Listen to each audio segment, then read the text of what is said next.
C'est quelque chose qu'on connaît tous, auquel on ne prête pas nécessairement attention. On le connaît depuis l'enfance, avec différentes expériences de se toucher de cette matière, du son même qu'elle produit. Le papier, c'est souvent connu comme une matière qui sert d'écriture, qui est un support de narration. Et là, je rentre dans une autre narration puisque je rentre dans l'espace, dans la lumière aussi, pour créer des volumes qui permettent au mouvement et au regard de circuler à travers des vides et des creux, jusqu'à arriver à des formes qui sont parfois infiniment petites ou alors parfois beaucoup plus spacieuses.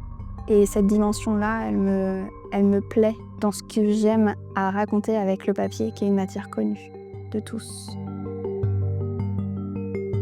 Je joue beaucoup avec des jeux de surface, mais aussi avec le jeu de la tranche de la matière pour arriver à créer des volumes et des reliefs qui permettent à ce matériau de raconter autrement que simplement par ce qu'on connaît de lui.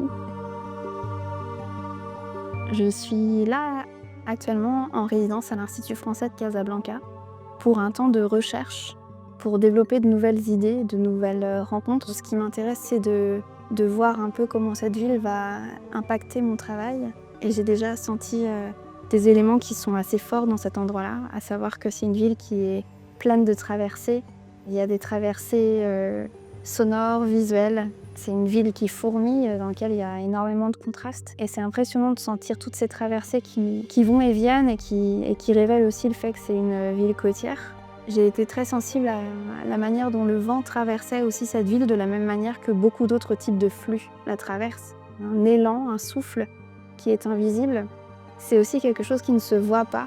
On voit seulement son impact. Et c'est quelque chose que je trouve très inspirant et très marquant ici. Ce que je présente là pendant l'exposition et le vernissage, c'est à la fois un travail qui est existant et abouti, et puis un autre travail qui est naissant. Donc, de la même manière qu'à Casablanca, il y a des choses qui naissent et qui se révèlent constamment, là en fait c'est un peu la naissance de quelque chose de nouveau. Les résidences de recherche comme ça, c'est des moments précieux qui sont vertueux puisque la rencontre permet d'ouvrir de nouveaux horizons et je sais d'expérience que ces rencontres sont fertiles et que l'avenir derrière, il s'ouvre en fait, ça crée des ouvertures fondatrices. Ce sont des moments très précieux.